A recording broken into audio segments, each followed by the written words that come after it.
Hello my dear friends, you're in the Military with Summary channel. In this video we're going to discuss the most important events that took place during the previous 12 hours. We have lots of very interesting updates, so let's start. And first we're going to talk about the 28-point plan that was provided by the United States of America. During the previous 24 hours, Zelenskyy, Putin and Trump made comments on this matter. Zelenskyy is preparing the Ukrainian people for capitulation. Key points from the Zelenskyy's video address. Currently, Ukraine might face a very difficult choice, either to the loss of dignity or the risk of losing a key partner. So most likely he was talking about the United States of America. Either the difficult 28 points or an extremely harsh winter, the harshest and further risks. We will not betray national interests. We will seek constructive solutions with our partner. We will propose constructive options for the things that do not suit us. Currently, the pressure in Ukraine is one of the most serious. We are, of course, made of steel, but even the strongest metal might eventually not withstand the pressure. The main thing is that the honor and dignity of Ukrainians be preserved in the 28 points. We need to pull ourselves together, regain our composure, and stop the bickering. So this is the statement that was made by the president of Ukraine, Zelenskyy. Later, he had a call with the GD Vance where he was also talking about this situation. Very interesting video and very interesting statement is coming from the Russian Federation, because yesterday in the evening the president of Russia also gave us his opinion on this matter. A 28-point plan for Ukraine could form the basis for a final peace settlement. So as you can see, Putin understands that this is not the real plan, this is just the basis, and obviously something that will be created in the end could have nothing common with this 28-point plan. The president holds a Security Council meeting. Russia is ready for peace talks, but is also satisfied with the current dynamic in the special military operation zone. So Putin is trying to tell us that he doesn't care how exactly he is going to achieve goals of the special military operation, either with a diplomatical approach or with let's say, military means. The inevitability of a repeat of the situation in Kupiansk and other sections of the front suits Russia. The United States asked the Russian side to show flexibility on the Ukrainian settlement. During the meeting in Anchorage, Russia confirmed that despite the difficulties, it agrees with the American side's proposal for a settlement. All of Russia's partners supported possible agreements before the Alaska summit. The United States has so far been unable to secure Ukraine's consent to the peace plan. The text of the US plan is not being discussed with Russia in detail. Ukraine and its European allies are still under the illusion that Russia's strategic defeat is possible. The Kyiv leadership either lacks objective information about the situation on the battlefield or is unable to assess it objectively.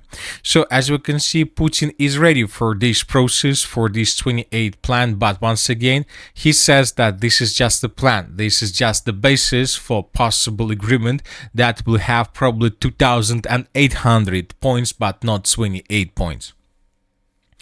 And after Zelenskyy and Putin made statements, the President of the United States of America also shared with us his opinion. Peace will come soon. Zelenskyy will have to approve the US peace plan. I think Ukraine should hurry up and make a decision on the peace plan. This winter will be cold. At some point, he's going to have to accept something. If he doesn't like the US plan, then he can keep fighting. I think if he doesn't accept it, the US will withhold its support for Ukraine. If Zelenskyy doesn't like something in our plan, we'll have to make him to like it. Remember, I said in the Oval Office, you have no cards. Don't forget this. I inherited this war. Earlier, the US threatened to cut off arms supplies and intelligence sharing to Kyiv if it didn't approve the peace plan by November 27, so by the end of the next week. Furthermore, I would like to point your attention that right after Zelenskyy accepts this plan, the US generals will move and will fly to the Russian Federation with the purpose to discuss this plan with the Russian authorities. Anyway, let's wait and see what is going to be next, but obviously lots of things might happen during the next several days. Now let's discuss the situation on the ground, and first let's talk about the Zaporozhye direction. During the previous 12 hours, we received lots of very interesting updates. And first we're going to talk about the Orikhiv direction. Yesterday in the evening, pro-Ukrainian sources stated that Russians launched another offensive operation in this area, and as a result of attack, the Russians managed to break through Ukrainian defense and answer the settlement of Danilivka. And pro-Ukrainian sources published additional article about this attack. So according to them, the units and soldiers of the armed forces of the Russian Federation were spotted right exactly at this point. And as you can see, this is already the southern part of Novodanilovka. So once again, the pro-Ukrainian sources are saying that Russians attacked the settlement, entered the village, landed infantry, and returned back to this village of Robotina. So as of now, we are not adjusting anything because pro-Ukrainian source added that later Ukrainians managed to secure this area without any proof. So let's wait and see what is going to be next, because if this attack was successful, most likely in coming days we would get additional details also from the Russian side. Now let's talk about the eastern Zaporozhye direction. The Russians continue fightings for the settlements of Zatishye, Zelenyy Gay, and Chervona. During the previous 12 hours, as you can see, additional changes on the ground were recorded. This is the situation by the end of the 21st of November, and this is the situation by the beginning of the 22nd. As you can see, the Russians, as a result of offensive, managed to improve their positions and to capture this dense network of the fortifications. Furthermore, the Russians intensify their offensive operation in the area of Zelenyy Gay. We believe that in coming days, or maybe today, the pro-Russian sources will confirm that Ukrainians were forced to fall back from this area under the pressure of Russians. Furthermore, we start receiving more and more videos of how Russians were bombing and attacking the city of Guliai-Polye with aviation, which means that the preparation has already started. The Russians soon will enter the city of Guliai-Polye, and most likely the battle for this territory will be finished in 2025. So this is a very interesting update, because I would like to remind you and to point your attention that according to 28-point plan, the line of combat contact and the front line and the future border between Russia and Ukraine will be phrased along the line of combat contact in the Zaporozhye and Kherson directions, which means that as many of the Russians are able to take under control, the better positions they will have during this, let's say, negotiation process. So that is why we believe that Russians will try to intensify their offensive operation in this area, because they understand that they need to take as many as possible before this process starts.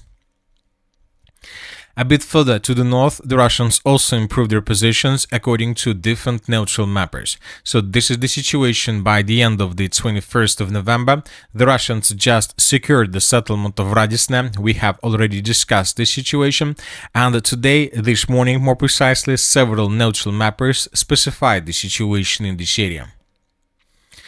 Now let's talk about the city of Pokrovsk. During the previous 12 hours, lots of sources reported that Russians managed to capture the city of Pokrovsk completely. I would like to remind you that 2 days ago, the chief of the General Staff of the Armed Forces of the Russian Federation stated that by the end of the 20th of November, the Russians secured up to 75% of the city of Pokrovsk. And this morning, on the 22nd of November of 2025, we received the report that the Russians managed to capture the settlement completely. As for different mappers, we have some adjustments and some clarifications in the southern part of the city of Mirnograd. So these are the changes between the dates. As you can see, according to different mappers, the Russians managed to improve their positions and to secure several strongholds to the south of the city. Ukrainians, as we understand, still control the city of Mirnograd, but they don't have any possibilities to escape the city. Different sources reported that Russians also improved their positions in the area of the Shakhovo pocket. As of the morning of the 22nd of November, the Russians secured up to 33% of the central part. It seems that in coming days the Russians will finish the battle for this territory as well. Now let's move further and let's talk about the Sivers Liman direction. The clashes in this area are very heavy between Russians and Ukrainians. During the previous 12 hours, we have additional changes. But before we start, I would like to remind you that just yesterday, according to different sources and according to very reliable sources, the Russians were about almost captured the settlement of Zvanovka, the Russians secured the settlement of Yampol, and the Russians managed to improve their positions in the area of the villages of Stavki and Novoselovka. So very huge progress on the ground we saw yesterday. And today, by the beginning of the 22nd of November, few more details were revealed in the area of Yampol. So as you can see, the Russians captured the village of Yampol and the Russians managed to improve their positions around. The Ukrainians are trying to bring additional reinforcements and reserves, but everything is destroyed when trying to get the river of Seversky Donetsk. In this video, we can see a vehicle that was trying to get to Ukrainian positions but was destroyed as a result of attack. Another video took place almost at the same area, but this time the Russians ambushed another Ukrainian vehicle that was moving in the direction of Yampol. The vehicle was destroyed with FPV drone.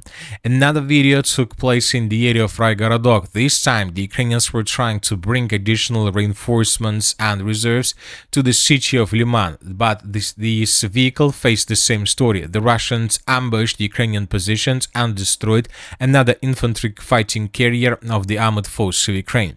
So this is the situation. We see that this configuration is a critical configuration for the armored force of Ukraine, and obviously Ukrainians will not be able to hold their positions for a very long period of time in this area. As for the Kupiansk and Kharkiv directions, during the previous 12 hours, we haven't received anything special. And that's it for the short video. Military Summary channel reminds you to condemn any violence in the world. Thank you for watching, subscribe to my channel, put your likes, join my Patreon, and have a good day. Bye-bye.